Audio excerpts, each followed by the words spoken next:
should be live. Let's see. Okay, we're being watched right now.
I can't budget. Budget is, it's not romantic to have a budget.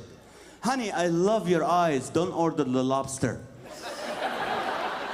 I would like to marry you, but I need someone with a different tax bracket. It doesn't make sense. And my wife is the one that tries to save the money. She loves shopping. This is men. If you're single, write this down. This is how women shop. She goes to Macy's. Look at a dress from far away. She makes sure the dress cannot see her or know she's interested in it. She hides behind the mannequins, the decoys. And for the next 6 weeks, she goes back to Macy's every day and hunt that dress down from rack to rack while it's running away from her. Until that poor dress is now 80% dead. And it's away from the rest of the herd on a separate clearance rack, scared, wrinkled on a broken hanger. Oh no, she waits another week till she get that additional 10% coupon and boom, bring it home. Baby, I paid $5 for that $900 dress. Still moving, you should have waited. But it's hard it's expensive being a dad. You know, the other day I rented a car, I was driving, I push a button, it says, what station would you like? I said 89.7, the station we're on. I push another button, it said, what temperature would you like? I said 70, and the air conditioner went on. And my friend goes, that's all technology. Yeah, but I'm a dad, it's nice to be listened to. You know, I come home, one guy's on the iMac, one on the iPhone, one on the iPod. I have to call him by the username to get him to listen to me. And my whole house is now about Wi-Fi. We're going to your uncle, does he have Wi-Fi? I don't know, we'll ask him. We get there. Hi guys, how are you? What's the password? Come on, I don't have data.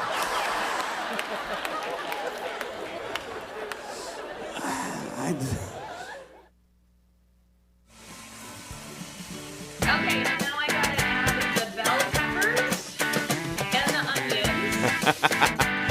Alrighty, hello, and happy New Year.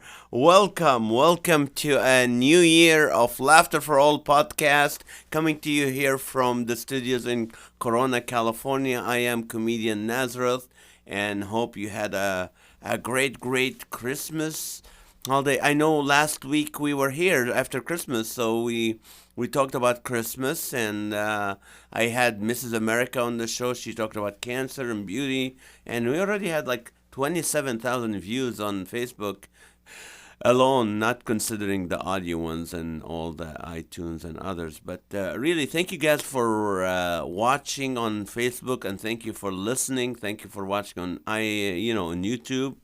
I had a great, New Year's Eve. I had a show at the Wayward Outreach Church in San Bernardino, and we had, I don't know how, probably close to 5,000 people were there. It was huge. And they laughed. I got a standing ovation, closed the year, 120 shows with laughter, and a lot of people heard the gospel. Well, that night I was just there for 20 minutes to do comedy, and then the pastors took over. But I drove down to Huntington Beach, spent the New Year's Eve with my wife and daughters.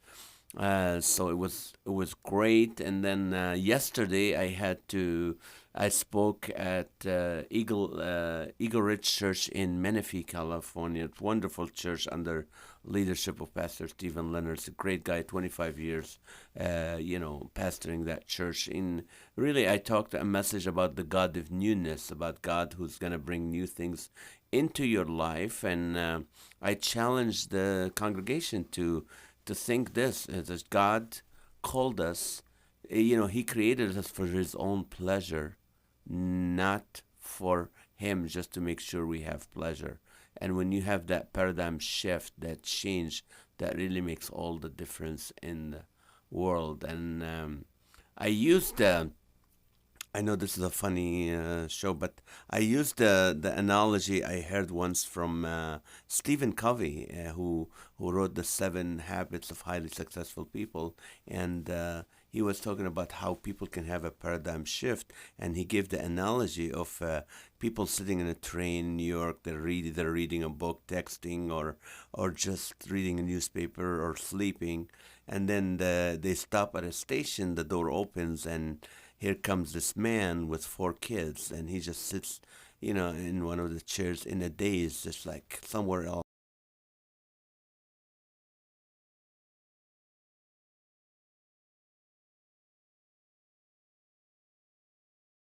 Hey, come on, man, please, do something. This is annoying us. I'm really bothered by this. I need some peace and quiet here. And the father go, oh, I'm sorry, man. We just came from the hospital. Their mom just died. And that man that was complaining, that wanted his peace and silence and quiet and comfort. All of a sudden, he's like, how can I help? What can I do to help you? I'm so sorry. What can I do? And that's what we call a paradigm shift. And that's what I challenge everyone. You listeners too, this year, if you have that paradigm shift to know that you're created for God's own pleasure, not for your own, that will change things, and I guarantee you God blesses you for doing that above and beyond, so you have more pleasure in that than others. But I'm not a preacher, people. I'm a comedian. That's where I have this. I have to remind myself. I am ordained, but I am. So New Year's was good. Sean Kelly, this is our number 19th episode. Can you believe it? 19 Wow. weeks we're doing this. And Gone by quick. Sean Kelly is our engineer. He's the one who runs the studio, and he runs Hope Recovery Center. So if you have any issues and stuff you need help with, this Hope Recovery. And so, how was your New Year, Sean? It was really good. My wife loves to play games, so we were able to go over to some friend's house and hung out with them. It was just a small group, and we played Mexican Train. Mexican Train? I feel racist even saying Is that legal to play Mexican? There's no trains coming from Mexico, do you? I don't know. I was just looking it up. What does that even mean? What is And the it's- game? How do you play that? I guess you're the first person who gets rid of all your dominoes, and you can Oh, play it's a dominoes. dominoes. Oh, okay. So I guess you could play on different chains, and then they have a special option where it's a Mexican train that everyone can play off of. That's weird. But So you I were look it ab- up on Wikipedia, and Uh-huh. it says 2 guys from Newport Beach made this up. Oh, 2 guys from me. Oh, so the dominoes, is it like American dominoes? Like when you have Yeah. number 6 in pesos, that's like 200. So you have 200 dots. That's it. That's it. Oh, so who won? Anybody won? Yeah, the I almost said chick. The lady that owned the house. The lady that owns the house. Yeah, she Of won like course. 5 times. Yeah, She was cheating. The stack was stacked. I'm like, Or that's the not deck even- was stacked. I can't Yeah, say the the deck. stack. There You you know, go. it's funny sometimes when you have family that like there's always competition. Those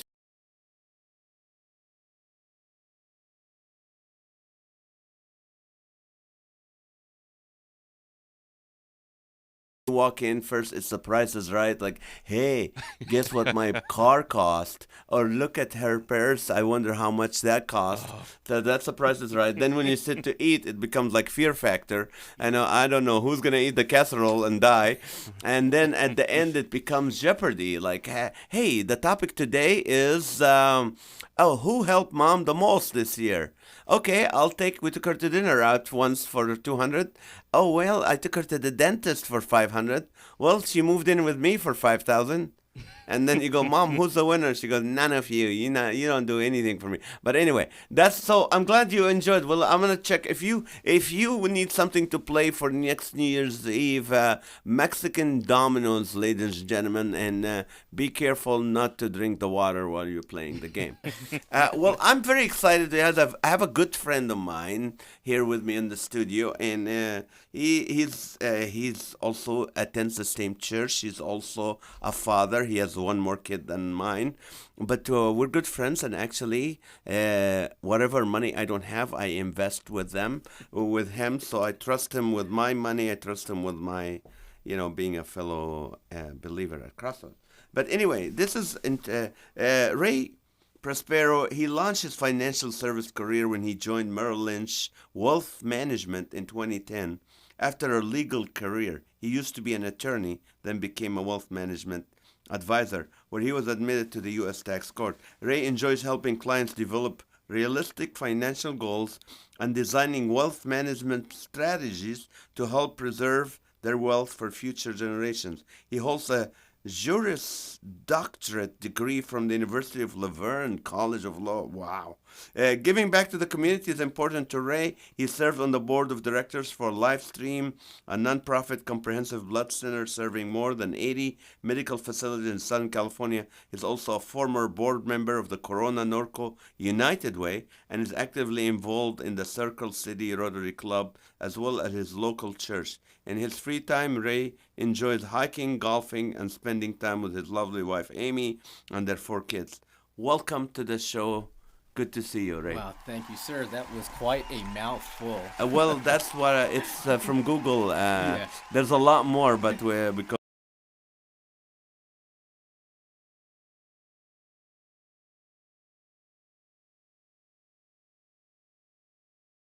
Mexican dominoes. We don't play Mexican. I've actually never heard of Mexican dominoes. I'm going to have to go on Wikipedia when we're done here. But So how was your New Year's Eve? it was good. It was real quiet. As you kind of mentioned, we have 4 kids. So the younger ones, we just stayed home, drank our Martinelli's apple cider, and watched the East Coast feed so we could call it midnight at 9 p.m. So. Yeah, so you can go to bed. Yeah, that's right. That's funny because it used to be that people went out for New Year's Eve, and now most of the people are sitting home for that, especially. So you have 17 and 3.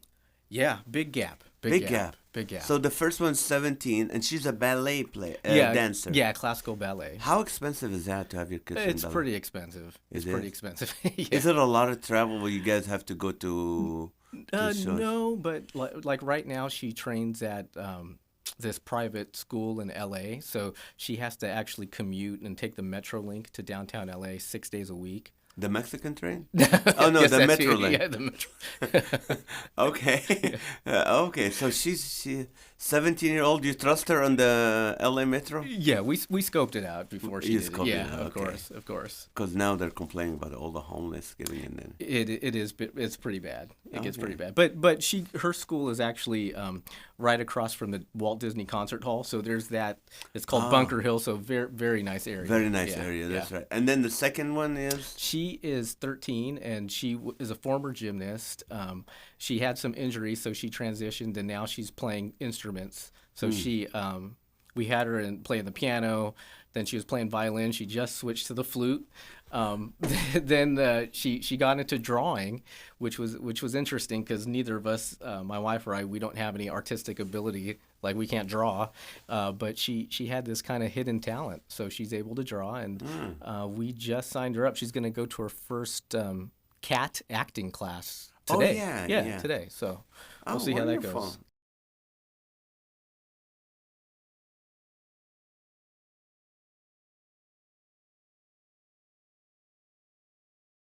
He's 10. He could beat me in golf, and then the last one is the 3 years old. So he's kind of all over the place. So 2 boys, 2 girls. Yeah.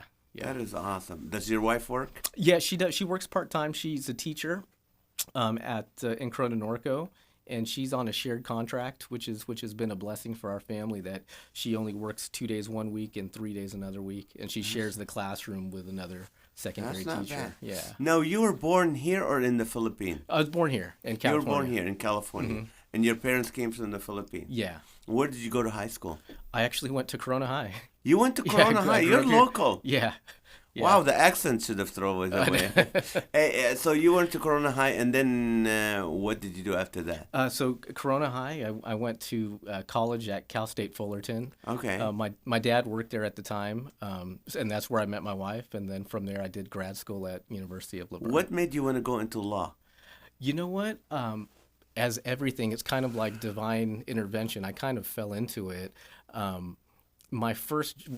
Basically, my parents moved away when I was 18, so I was on my own. They gave me a choice. It was you could either move with us because my dad took a job in Northern California, or you could stay here. Well, I chose to stay at Fullerton, and I had to get a job. And so my first real job was working at a law firm as like a file clerk. Oh, okay. Yeah, so I worked my way up and worked at law firms all through undergraduate school, and that's kind of how I fell into that. Yeah. And you became an attorney. I did. Yeah. What kind of attorney did you become? Not a very good one. Not because you don't do it anymore. Yeah. No, How many cases did you lose that's to right. be? No, I kind of did a little bit of everything. The first firm I worked for, we did like corporate and secured creditor rights. Nothing too exciting. Yeah, and then I did more general stuff. And What's the general stuff like? What? we used to tease it. We called it like door law. Anybody who walked through the door, you were taking their case. So we did anything from evictions to bankruptcies to personal injury. Personal injuries, Yeah. like Larry H. Parker. Yeah. Were you as good as Larry H.? No, Nobody's no. as good as Larry H. Parker. No. He's back. Remember, he used to be on the. I had the commercials. Everybody like 20 years ago, Larry H. Parker, and then you had this guy with like no head, and he's like, Larry H. Parker got me 2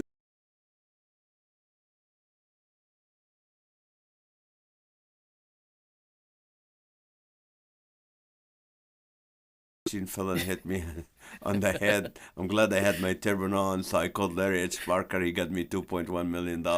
And then he disappeared, then he came back. Now, so people like when they have... Did you guys chase like cars for injuries? No. That's the stereotype. Like, yeah, you know what? You actually can't do that. I think You there's cannot. There's a regulation. You can't just drive by and find an ambulance and throw a card in there. So it's frowned upon. Oh, okay. They used to do that. Attorneys like follow that. I guess, yeah. I don't And know. they give him a card. Yeah, They I call me. think that's kind of where they got the term ambulance chasers. Right? Yeah. Okay. So you learn something new every day. yeah, so if someone is in an accident, you're an attorney. You're still an attorney, but you're not practicing. But what's the best thing you can do if you're in a car accident? If you're in a car accident? Yeah. Well, of course you want to exchange like information, right? Insurance information. You're going to want to take pictures, right, of the car. And you're going to want to either get a police report or open up the claim with your insurance company. What if the police tells you it's your fault? What do you do? Well, they're not going to make that determination right there, I don't think. Oh, they don't. I don't Cops- think so. Yeah, I mean, I haven't been in very many accidents, so I don't know. see. I think they just take the information and. Have you get- represented people in an accident before? Yeah, a long time ago. And you have to go to court and do all that? Yeah. Wow. Yeah. A So- lot of it's pushing paper though. So. So it's not what as- made you quit that and move into financial services? Well, it's kind of tied to like my testimony, right? I mean, Right. So you yeah. finished. You went to Laverne. Uh-huh. Were you a Christian back then? No, I was not. You were not a Christian. So when you started dating Amy at Fullerton, you were not a Christian. No, I was raised in the Catholic Church, Right. but I didn't have this understanding, this personal relationship with Jesus. Right. And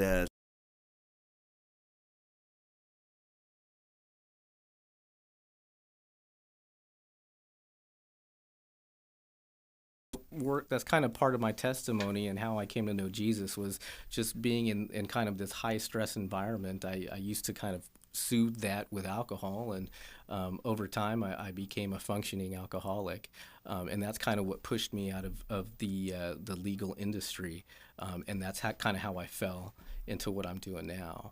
So yeah. what is a functional alcoholic?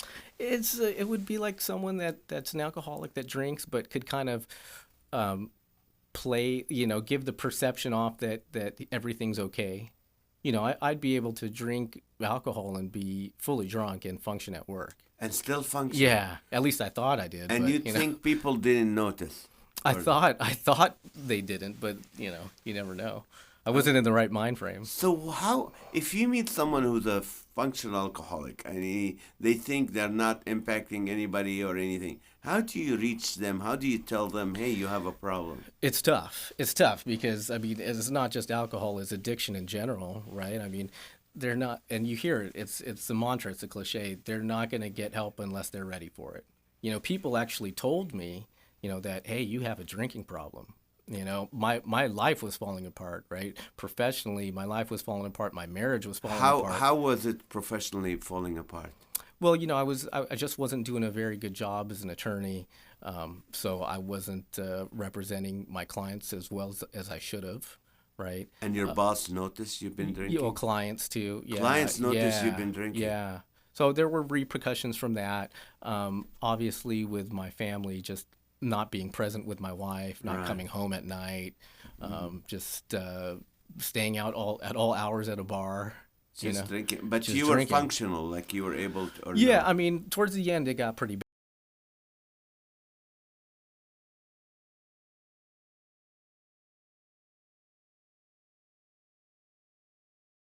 Yeah, the grace of God, Amen. Yeah. And then what happened from there? Well, just after I kind of hit my rock bottom, I was already kind of kicked out of the house. And I remember I was living at home at my parents' house, and I was actually staying in the room that I grew up in. And I remember just laying there that first night, just looking up at the ceiling. I'm like, I can't believe my life has come to this. I'm back home, just like being a little kid, living at home with my mom and dad. But fast forward, I continued to drink a little bit, then I hit bottom. What really happened is the love of my wife, right? She actually, and the love of Christ. My wife actually, while I was out drinking, she was contacting interventionists, right? And little did I know that she kind of had spoken to an interventionist on the phone and said, "What is an intervention?" And I can't even say it. Interventionist. Can I buy a vowel? Yeah. Interventionist. What is an interventionist? It's just someone who intervenes to get someone to hopefully convince them to seek treatment for recovery, for alcohol, for drugs, or whatever that vice may be. So, anyways, the last night I was drinking, I stayed out all night.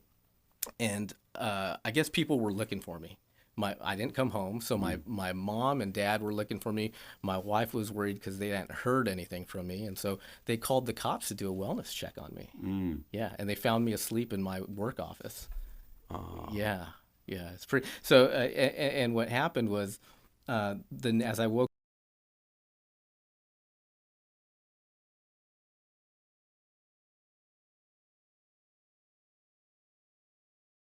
Car and told me to jump in, didn't really give me a choice. And she took me home, she sat me down, she got the interventionist on the phone, and I accepted help. It wasn't that easy. I could bore you for hours about the story. No, but that's amazing. And so what, from that point, how long did it take the journey for you to recover?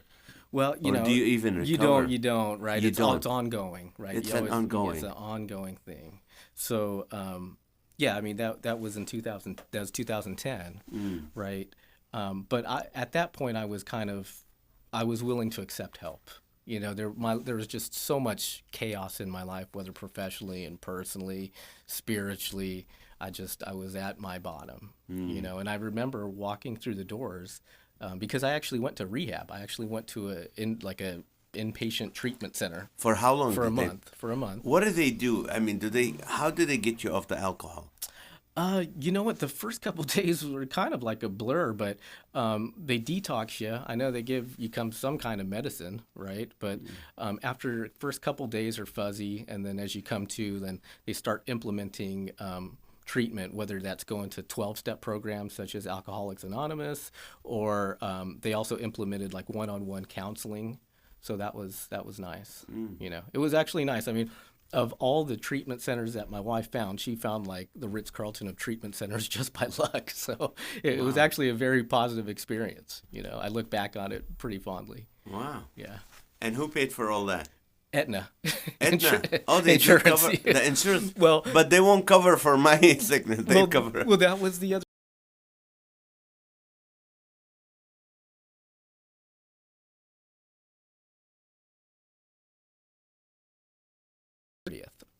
At the time, our health insurance was through my wife's work. And for whatever reason, at that year, the district was forcing everybody to switch insurance on July 1, right? We didn't have a choice. They just said we were going from whatever, we were Health Net, but July 1, we're going to Aetna. I got sober June 30th. I guess the treatment center that my wife found did not take Health Net, but they took Aetna. Wow. Yeah, so Praise God. Yeah, praise God there. So what they did is they kind of admitted me early, and knowing that insurance was going to change the next day. So that was kind of like opened my eyes as that was happening. So now you don't drink whatsoever. No, not at all. What do you do? As there's like, let's say you're at a party or somewhere, and people are serving wine and stuff, and does that? Do you have to? Is there a struggle there? No, I've been blessed. I know, like, for other people in recovery, they kind of get these urges, but I've been blessed that, God, he really hasn't given me any urges since I stopped. I think I was just completely ready to give up. And so when I gave up, I really turned my will and my life over to the care of God. And praise God, I don't really have that. Because for work and stuff, you have to be around and you're entertaining clients. It really doesn't bother me. I have a relative who's an alcoholic all his life, since he was like 18, 19, and he's almost 50. What do you tell him? How do you get to him? You just love on him, right? That's all you really can do. I mean, you could tell him all you want. Hey, man, you got to get some help. But until he's ready, until he's at his rock bottom,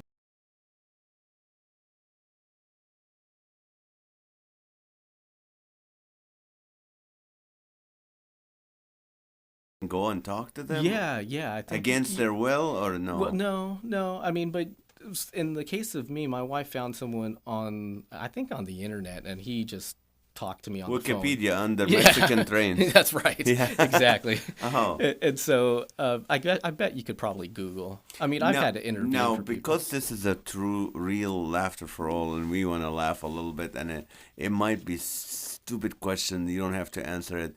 What is one of the funniest things you did when you were drunk? I mean, I don't know. You don't remember? I honestly don't remember.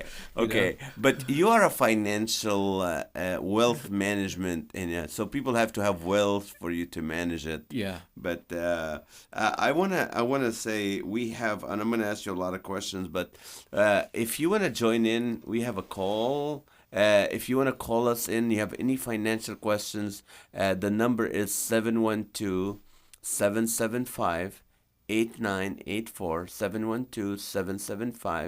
712-775-8984, and we'll ask you to enter the code 205492, 205492. It will be under one of the comments, in the comments. So if you have any financial calls, people always say to me, you know what, people say to me, you don't have money because you don't plan.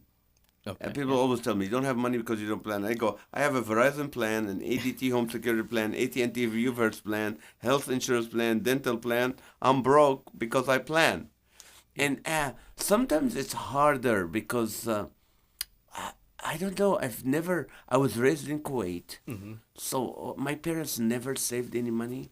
I think my mom came from that diaspora Asia where they left Israel when Israel became an age and they had to move.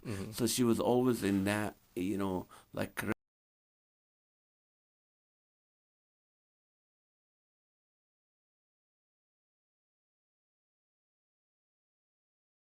My bank statement looks like a watermelon, some black, but it's all red, and stuff like that. But I managed to, and I want to say it, as a believer, I managed to get out of it, but it wasn't because I was crazy or stupid or buying crazy stuff, but it was just like I like stuff, and there's what do you call it? Like I've always I would do anything my wife wants. I would buy her, even though she's very, very smart with money. My kids, I'll give them whatever they want to wear because I felt guilty. Yeah, no, I get it. You get it. You're a dad. Yeah. I felt guilty traveling, coming home, and then so that's why I was telling people we need to start something called the American Entitlement Company, where because I'm like, hey Dad, I want a new iPhone 11 Pro. Yes, honey, of course, I'll buy you anything. I'm Dad, I'll get you anything, and then but we have to get approval from the entitlement company. And then we'll take them to the entitlement company. They go, oh, your screen time is higher than the national average, and your grades are lower than the national average. No, thank you. Stuff like that. But I gave my kids whatever they want. I would always, so to the point right now, I'm feeling bad because I think their value of money is not as. What do you do? Is there hope for them or for me? Yeah. I think it's all about communication. I'm a big kind of, and I didn't do this my whole life, right? I've been in the industry for 10 years. My dad is retired, but he was a CPA. He was a CPA and controller. So he kind of taught me, money management, and he was teaching me about investing when I was a little kid. But I didn't implement that till I was older because,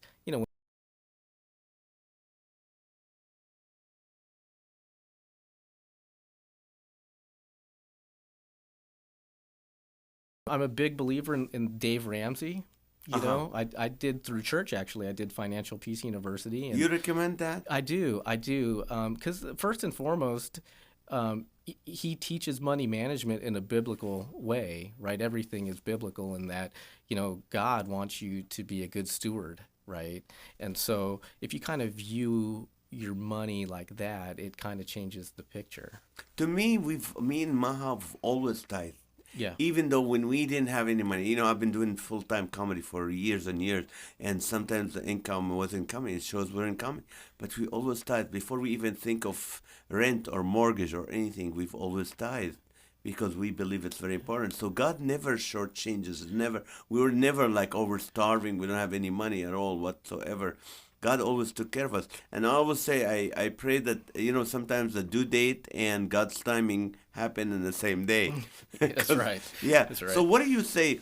So is your kids money-wise, are they very wise as financially or? No, No. not at all. Okay. My oldest one, 17, she does have a shopping habit. She likes shopping.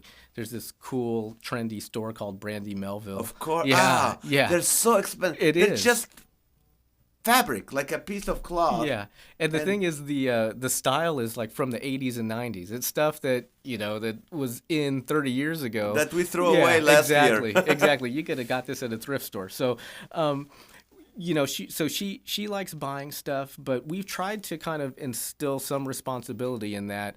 I open bank accounts for her, a bank account, and so she has her debit card. So I tell her to look at that, make sure she budgets. My 13-year-old, I just opened a bank account for her with a debit card last weekend. For a 13-year-old? Yeah, and so it's linked to my bank account, so I can take a look at Yes. what's coming and going.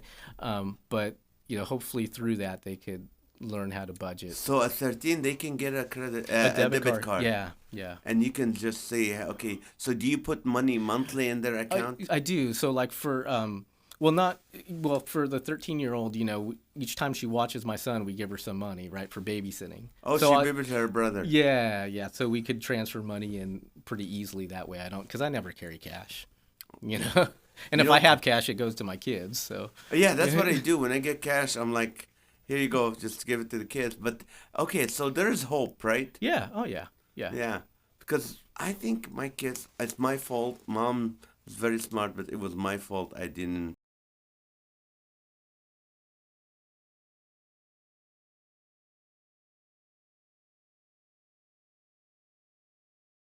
The key is to start saving the sooner the better, because there's, at least for what I do, my client base, they don't really want to take a lot of risk. They look at me as a person who is going to help them manage their money while reducing risk, right? Keep it somewhat safe. So the main thing for people that are older, they just need to save, because it's, there's not a magic investment or anything, but the magic is time, because the power of compounding, once you get that started, the earlier the better. Even though you're in your 50s. Maybe. Yeah. Yeah, because if you have that bucket of money and it's compounding year over year at whatever it is, 5 to 10%, you fast forward 10, 15 years from then it's gonna be good. I think there's some saying, I always get it wrong, but they say they attribute it to like Ben Franklin, which I should look it up on Wikipedia. I'll look it up along with Mexican trains, but there's this saying that says compound investing is like the eighth wonder of the world. Wow, that's that's good because I want my kids to start on that. It's like, hey, you know what? My son just graduated. It's like if you put $100 a month right now, that will compound into. Oh yeah. When you're old, when you're my age, you have enough money Oh to yeah. do that. Yeah. But so what do you call it? As far as let's see, we're going into an election year. Yeah. Yeah. You think does the economy goes down? Does it? You know what? There's all kinds of studies about, Republican, Democrat election year. Just throwing that all aside and kind of being neutral, the economy's doing good, man. It doesn't matter what what you see on the media or in print. When you look at the raw data, the economy's doing good, and so where I work, it's our chief investment office. The outlook is good for 2020. So what do you look at, to know that I used to, someone told me once that the way you find out how the economy is doing good, some of the markers are, what do you call it, Las Vegas airport is how many people in and out of Las Vegas. That tells you the economy is good because they do a lot of conventions there. Number one, how many cardboard we're making and selling, because that's boxes, that's shipping, that's a lot of stuff. I don't remember the third one, but so we shouldn't worry right now and go, oh, next year's going to be election, it's gonna go bad, it's gonna crash. Well, I mean, it will have, I think, and this is kind of like a disclaimer here, right? That this is just kind of Ray's personal opinion. Yeah, it really has to do. The election will matter because there's one party that's a little bit more fiscally responsible, than the other party. So, take that as you want. Do we have any callers? Anybody calling? Nobody's calling. Everybody's doing well financially. What do you tell a young person just graduated from college? What do you tell him as a financial advisor? What would you say to them? You know what? Just work hard and save. Work hard and save. I think especially living in America, Southern California, we just like things, right? Society, and I'm guilty too. I like things, I know you're always traveling. No, we took a big trip over Thanksgiving. Where were you? We did Hawaii for Thanksgiving, and it was also my wife turned 40, so we kind of doubled up on a family vacation and a 40th birthday. Oh, that's wonderful. How many days were you there? We were just there 5 days. Yeah, but it was not. So it originally, the plan was to be us. It was just a vacation, but then because we have so many kids, Disney forces us to get the biggest room. So we had to get like the 2-bedroom villa that sleeps. Oh, because there are only 4. Yeah, because we have 4 kids, so we can't. Yeah, so the only option if we wanted to go there was to have the biggest room, and so that room sleeps 9, and so I ended up inviting my parents. So they came. Oh, your wife loved that. Yeah. My 40th birthday, my mother-in-law is in the same room, in the same villa. Oh. Yeah. Well, it was perfect because my dad is I love him, but he's a cheapskate, right? And so I told him, I'm like, this is the best deal that you're gonna get, right? You're gonna stay at this awesome resort for free, Oh, you didn't make him pay? No. Oh, okay. They paid their own airfare. What does he do? Like, my dad was very generous, but I would love to know what a cheapskate does. Well, I mean, he's generous in certain areas. Like, no, I know. Definitely, he's definitely helped family out, right? So, but just little things. He'll always kind of just buy the cheapest things. He loves Dollar Tree, which is nothing. I love Dollar Tree too, but sometimes I tell my dad, I'm like, sometimes it's better just to spend a little bit more to get better quality, right? Then you just have to buy that thing one time rather than buying it 5 times. Yeah. Exactly. That's funny. Yeah. Does Filipinos Well, I got a quick story too. Go ahead, please. Yeah, tell me. So, we, my parents have a vacation place in Vegas, and they wanted my dad, instead of buying a new mattress, he wanted to get the one from Vegas, and so we did a road trip, me and my dad and my son, and I literally drove to Vegas just to pick up a mattress. To pick up an old mattress? Yeah. And you said And yes to come to back. that? I did. You know what? It was good because, my parents are getting older, so it was a real blessing To spend time with him. especially with my son, because he got to hear some old stories from my dad, and we stopped at little places along the way to Vegas. So, So 3 generations yeah. going to pick up But yeah, that's how cheap he is. a Is that 3-generation mattress that's Yeah. older than the dad. Yeah, while you factor in time and gas and all that, I mean, you could have just bought like a mattress here. Do you have a car or a truck? He has it's a 2000 F-150, and I had to drive that thing. So, 2000 Yeah. F-150 Yeah. on the 15 freeway. with the mattress, in the mattress. back, yeah. It didn't fly out or something. Thankfully, I mean, I tied that thing. Oh, that is funny. Yeah. That, Yeah, it's not your dad's fault. It's your fault. Yeah. It's like, no, Dad, I'm not going. You gotta. Yeah. I'll buy you a new one. You could have bought him a new one, and Yeah. he would have. But that is funny. That is funny. I was gonna switch subject with you, but what was it? Let's say I completely blanked out. We're talking about vacation. Yeah. Your dad and your. Let's see, your wife turned 40. Yep. I don't mean to interrupt now, but you have a phone call if you Oh, want to good. take that. That's a good Wow. time to take it, right when I have a moment. Hello, who's this? Hello, who's this? Hello. Hello. Hi, this is Chris Rossetti. Of San course, Francisco. our favorite caller, Chris Rossetti from San Francisco. How are you, man? How Real was good, Nat. It's a great show as always. How was your New Year's? It was a year later than last year's. Okay. Anything special? Did you do anything special? Did you play Mexican train Did dominoes? you play Mexican Train? No, I did not. But when we go home to the East Coast, that's all we do with our in-laws. They love that game. Are you serious? Wow. Oh, it's crazy. They have like tournaments out east. I thought Sean, our engineer, was making this up, or like that family tradition. Oh, they play that in the East Coast. That's a longer train to get to California and Mexico than. Oh, that's fun. Yeah. So you went. They're hardcore. Everyone uses a back scratcher to reach the little tiles. That's funny. So anything? Did you stay home for New Year's? I fell asleep at 10:30 at night, and yeah, it was great. That's funny. Now, what's your question for Ray? Well, first of all, Ray, I just want to thank you for being so open and honest about what you've been through in your life, and Oh, thank it's you. prompted me to confess I am myself a functioning overeater. Yeah, I eat too much. But anyway, I did look up the quote you had given. Ray, if Okay, you don't mind, good. I could look Yeah, that yeah. quote up. Yeah, it was compound interest is the eighth wonder of the world, and it was Albert Einstein. Of Oh, all no people. kidding. Oh. No kidding.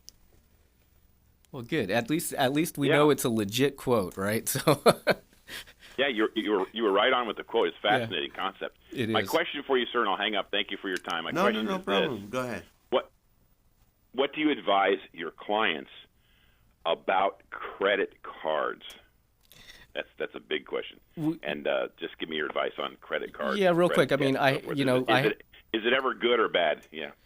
I mean, it could be good, right? If you are you pay your bill in full every month, right? Then you're not kind of acquiring that interest. I have lots of clients that use their credit card to acquire the points. They pay their bill off every month, and that's that.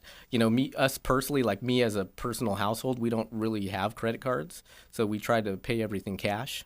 And that's kind of a tip that I just got doing Dave Ramsey, the Financial Peace University. No credit card whatsoever. No.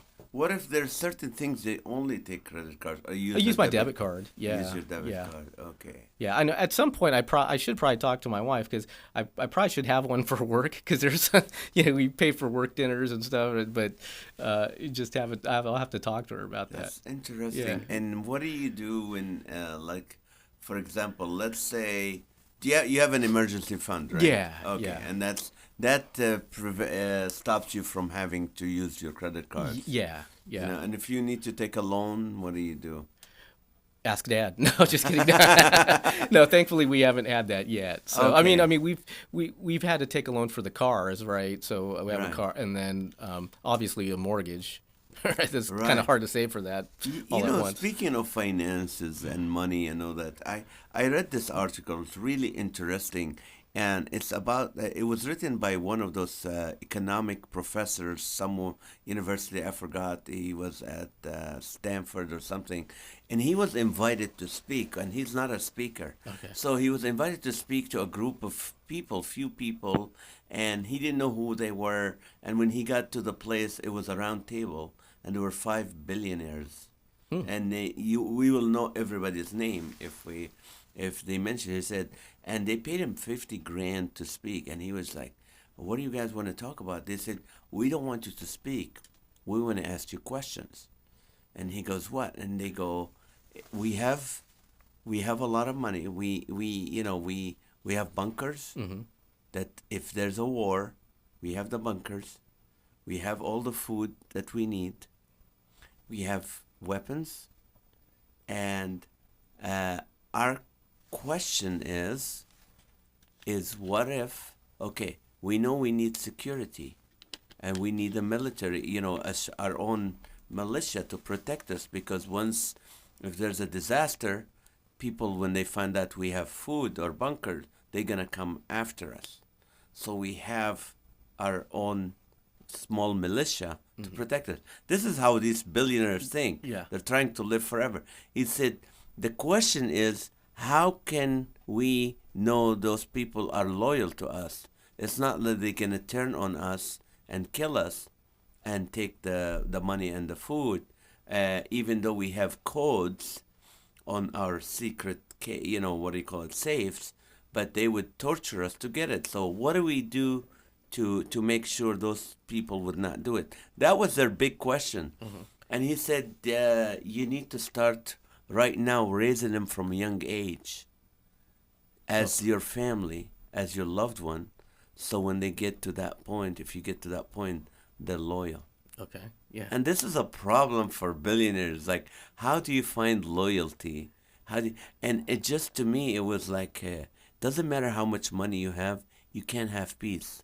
Yeah. That peace does not come except for, for when when you have Jesus. But tell me, so a 21-year-old, you tell him to work hard, save money? Yeah, and hopefully not have student loans. I think that's kind of, student loans going to be a problem, if not already, right? Because just the cost of education is getting pretty ridiculous. And so, I mean, so one example was I once had a medical doctor that was referred to me from a client, and I couldn't, so she went to USC for her undergraduate and her medical degree, and so she came out with like $400,000 of debt.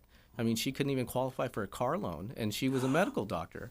So yeah, I think if you could get out of college without student loan debt, I didn't. My parents paid for undergrad, but I had to pay for grad school. Right. But it was still reasonable back then. It's not like how it is today. So what do you do? I mean, I know my son John, I paid for probably like 10 grand is on a loan. But other than that, everything was paid. I paid for all. Yeah. Carol, so far, I'm paying for it. But what do you do when you can't and they want to go to college? Well, I mean, there's nothing wrong with community college, right? I mean, you could use that as kind of a springboard to get into a 4-year college. Why not do that and then cut your tuition costs in half? So there's ways to do that. And the other thing is kind of us as like, and I don't want to go on a rant here, but the other thing is us kind of as Americans. A lot of the young people, they feel kind of entitled. I talk to many business owners, and they say the hardest thing to do is to find young people that are qualified, that want to stay at their job, because they come out of college with their 4-year degrees and they automatically want to become executives. Right. Whereas if you look back a couple generations, there's some blue collar workers that made pretty good living. Yes. So I mean, college isn't for everyone. You could go to a trade school. Exactly. That's something people don't think of. Yeah, some of my wealthiest clients, they did a trade school, and they just kind of start their own business and didn't necessarily have to go to a 4-year expensive university.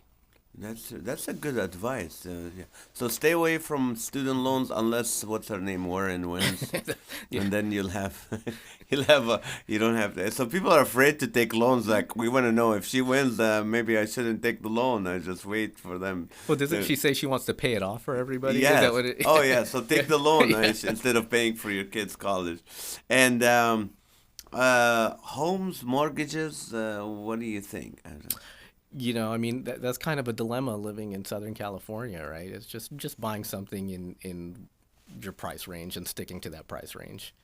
Right. You don't have to, because you're approved for X amount of dollars, right? Doesn't mean you have to buy a house at that limit. You think our kids will be able to afford, my kids and your kids, afford to live in California? I don't Southern know. California? I don't know. I talk to my wife about that all the time. I'm like, man, we're going to have to just pay off our home and keep it because, one of the kids might have to live there. Yes.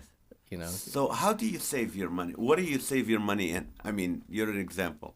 What do you? Oh, yeah. So, I mean, I'm just a normal person, right? I mean, I have a budget. After all my bills are paid, I put, well, first and foremost, they always say pay yourself, right? So I try to maximize my 401k contributions from work.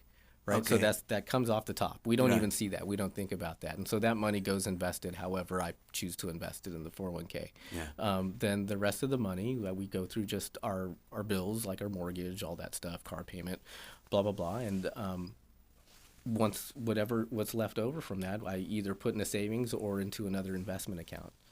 So what do you invest? So I'm a lot more risky in my personal account than I am for clients, obviously. So it wasn't bad. So the market took a dump last year. In the fourth quarter, the market had a big decline. So I didn't put lots of money, but I just bought different stocks there. So I bought more Apple. I bought more Disney. All that So stuff. are you? So these are the that's still the good ones. Yeah. I mean, I don't think. I always tell clients, it's like we want to own things that you see, you recognize the name, right? I don't think anybody thinks Apple's going out of business anytime soon. That's you true. know, That's you know, true. and Disney with like Star Wars and stuff. I don't think and Marvel. I don't think they're going out of business anytime soon. Now, that's not to say you're going to be an instant millionaire tomorrow, but if you hold on to that and you have the power of compounding, I mean, there's a good chance that it's going to be worth a lot more 10 years from now. Don't people say, well, I used to have some very low stocks in Disney, then I sold them when the kids went to college, first year of college, and then you go, oh, they're too expensive to even buy anymore, or if I buy them, they're already too high, or you say, no, just maybe they're going to keep going up. Yeah, well, if the market as a whole will continue going up, especially in this economy right now, at least like in the next 6 months, our investment guys think that the chance of a near-term recession are very low. But as far as buying stocks, I mean, if you're going to be a stock picker, you got to do the research. So What's the research? How long does it take to research? Like, let's say do you recommend someone should they want, if you have like $1,000, they can start their own like Merrill Lynch. Can you have one where you do your? Yeah, you could do any that, like self-directed, right? Yeah, you could do the that. edge, Yeah, right. you could do that. So you could do that. With the advent of technology and the internet, you could find all that information online. So right? what do you Google to find out if a stock is Like good or bad? Yahoo Finance is pretty Yahoo good. Finance?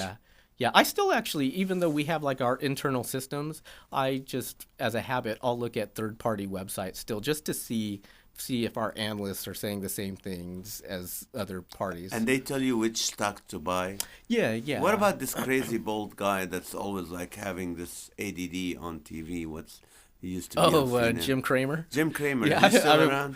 I think I don't so. have cable anymore, so I Yeah. just... I haven't watched them in a long time. Okay, good. That's good to know that you don't have to watch Jim Cramer. And I got rid of cable too a while ago, and I've been cableless for like 8 years now. Me too. I mean, Yeah. this is our first year. My kids are making me feel guilty, even though they have Netflix, they have Hulu, they have a Disney Plus. Yep. I'm like, why are you complaining? We Yeah. want to hear the news.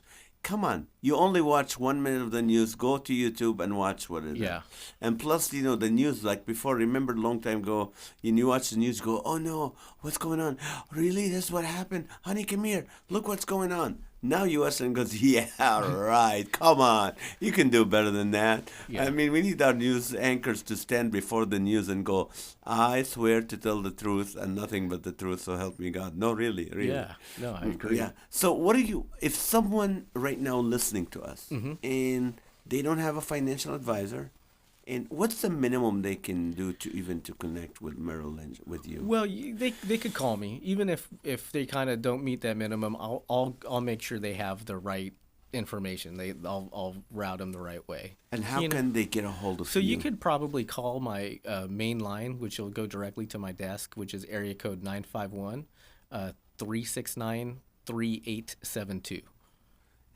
Can you repeat that? Yeah, 951-369-3872. And they can also Google Ray Prospero. Yeah. Oh, yeah. We have a website. It's kind of, you know, because the company does it, so it's a little bit long. So it's www.fa.ml.com/REA.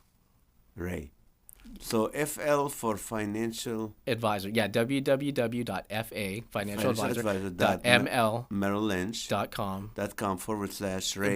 /REA. /REA. Yeah. Ray. It's our team name. Oh, REA. Yeah, okay. yeah. And they can do that, or they can call you, or they can, Yeah. you know. And if you can't get a hold of him, you can go to me, info at Nazareth USA or where, and I will give you his number. But you know, people, if you need to start saving money, start having like a money market account where you can put money for emergency, where you need it fast, or you want to invest in stocks, you want to know to start your own stock, you know, buying and selling your own stocks, you can still go through Merrill Lynch and, you know, Ray Prospero. And even if you need some advice or questions about what to do with your money, I mean, Ray is a great guy. He's also have this backup as an attorney, so he got you covered in all these ways. So want to thank you so Thanks. much. And I want to encourage people. I'm going to play a video right now, and this video is, I'll set it up. We do our Laughter for All outreaches, and we don't charge any money. We'll let people for free. And one of the events we did at Crossroad Church, we had 3,000 people a couple days before the show. And I was just praying, and I just felt the Lord saying, you know what, I want you to bless somebody at that concert. I want you to bless somebody, a single mom. I was like, okay. So I went on stage. I've never done that before. I said, listen, guys, I feel there's a single mom right now that really needs help. So if you're a single mom with a kid, raise your arm. And a couple raised their arm. I said, come forward.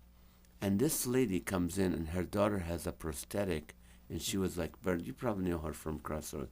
And she was burned. Her side was burned. And she came forward. And I said, okay, here's my first. I said, do you know, how much is your rent? And she said $2,000 because she lives with her family in Corona. That's not.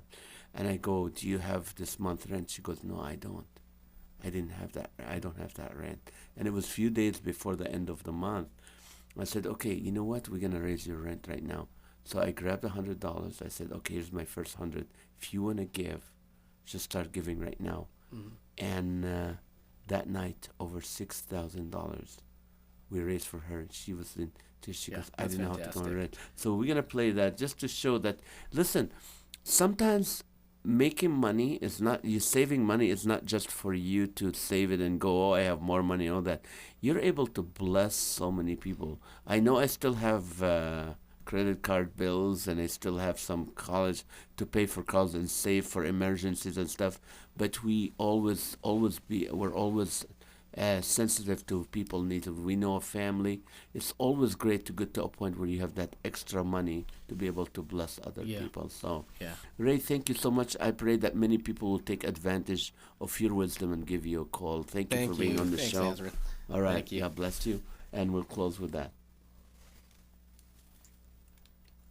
Well, you know what? Sweet Laughter and Laughter for All is our goal is to bring comedy nights for free and to encourage people to come and invite friends. And just we want people to laugh. We want to bless people. And tonight I'm going to do something very, I've never ever done it in my life, but by the obedience to the Lord, I'm going to do that tonight.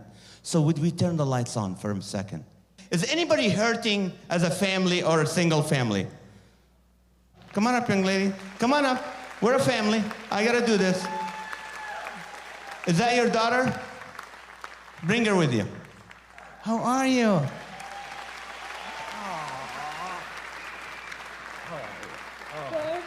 Good? Turn around. How you doing? What's your name? Shannon. Are you having a hard time? Me? Us, yes. How much is your rent? 2,000? 2,000? Do you have any of it? No. You don't have $2,000 for rent? Not right now. Okay, we're gonna raise your $2,000 rent right now. I'll start with 100 from me. If you wanna give anything right now, raise your arm. I'm gonna have 2 people with buckets, just raise the money, and we'll directly go to this young lady for her rent this month. We're gonna bless you. If you wanna give, raising your hand, just anything, $5, $1, $100, $200. You wanna write a check, whatever, just raise your arm, and they're gonna pick up your mortgage, your rent. It's so hard to put into words how amazing it felt to have God answer a huge prayer of ours. We have so much going on in our lives with our child, our financial struggles, and I didn't have the $1,000, and we couldn't do this, and we didn't have the money for rent, and then all of a sudden it was comedy night, and we just had a bag of candy, so we went, and here I am, and I don't know if you want to know the total, but we got $6,200. I was just blown away. I don't know. I don't know the words to use besides just truly an amazing, amazing blessing from God. Thank you. What you do is amazing. It brings people together. It brings families together. It brings non-believers together. If it wasn't for you and him and everybody and his team that put on these comedy shows, things like that wouldn't happen to people like me. It takes God using you to have these shows and put on these shows all around the world, at our church, at other churches, outside of the country, to hear the word of God, but to see what God can do.